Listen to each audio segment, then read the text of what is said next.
சுப்பிரமணியர் ஞானம் 200. பாடல் 194. வந்திடுவார் முனிவர் எல்லாம் வணங்கி நிற்பார். வார்ப்பான மாந்தரெல்லாம் வணக்கன் செய்வார். தந்திடுவார் கிம்புருடர் ஆடல் செய்வார். சதகோடி ரலி போலே தானாய் நிற்பார். விந்திடுவார் விமானம் என்றே வாசியேறி. வீற்றிருப்பா எனதினமும் விலகாமற்றான். நந்திடுவார் நந்தியிலே நாடி நிற்பாய். நாலைந்து வாயலையும் அடைத்துக்கொள்ளே.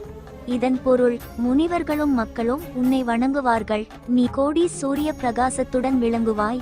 வாசி யோகம் எனும் விமானத்தில் ஏறி வீற்றிருப்பாய். ஐம்புலன்களை அடக்கி நந்தி தேவர் வழியில் தியானித்து நில். பாடல் 195. கொள்ளடா முன் சொன்ன மூலமுன்னு குறையாது ஆயுசு கூர்ந்துபாரு. அல்லடா அணுவளவும் விட்டிடாதே. அகஸ்தியனே புத்தியாய் அறிவாய் நில்லு. வல்லடா வல்லத்து கோட்டைக்குள்ளே வஸ்தான பராபரமும் வாப்பாய் காணும். நில்டா நிச்சயத்தில் நீயும் நில்லு. நீங்காத வஸ்தோடே நிலைத்து நில்லே. இதன் பொருள், அகத்தியனே, நான் சொன்ன மூலங்களை உணர்ந்து கொள். உனது ஆயுள் குறையாது. ஒரு கணமும் தியானத்தை விடாதே. உனது உடலாகிய கோட்டைக்குள் பராபரத்தை காண்பாய். உறுதியாக பரம்பொருளோடு நிலைத்து நில்.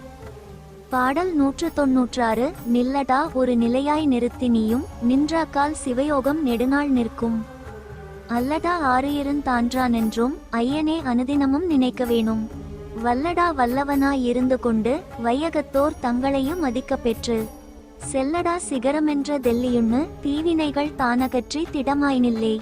இதன் பொருள், ஒருமுகப்பட்ட மனதோடு நின்றால் சிவயோகம் உனக்கு கைகூடும். எல்லா உயிரும் நானே என்று நினை. உலகத்தவர் போற்றும் வண்ணம் வாழ். ஞான அமுதை உண்டு தீவினைகளை ஒழித்து உறுதியாக நில். பாடல் 197. நில்லடா வாசியைத்தான் வாங்கிக் கொள்ளு. நீங்காத கருவிகளை வைத்து போடு. அல்லடா எனை போல ஆசானையா. அப்பனே யுந்தனுக்கு வாய்க்காதப்பா. சொல்லடா சிவஞானம் தன்னை தேர்ந்து. சொற்பெரிய மும்மூச்சு தன்னை போற்றி செய்து. செல்லடா சிவஞான கருவுக்குள்ளே. தினந்தினந்தான் பணித்து இனி திடமாய் நில்லே. இதன் பொருள், வாசி யோகத்தை பற்றி கொண்டு புலன் ஆசைகளை விடுத்துவிடு.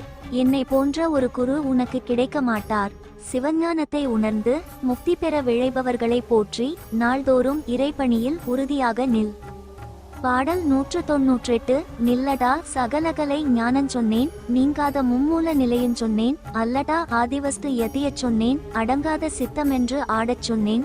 வல்லடா யோகத்தின் வகையுஞ் சொன்னேன். வஸ்தான மும்மூலங் கொள்ளச் சொன்னேன். அல்லடா அதையெடுத்து பூசை செய்து அடங்காத ஆன்மாவில் அடங்கி நில்லே. இதன் பொருள், எல்லா கலைகளையும் ஞானத்தையும் மும்மூலங்களையும் உனக்கு சொன்னேன். ஆதி பொருளை உணர்த்தினேன். யோக முறைகளை விளக்கினேன். இவற்றை கொண்டு ஆன்மாவில் அடங்கி நில். நன்றி.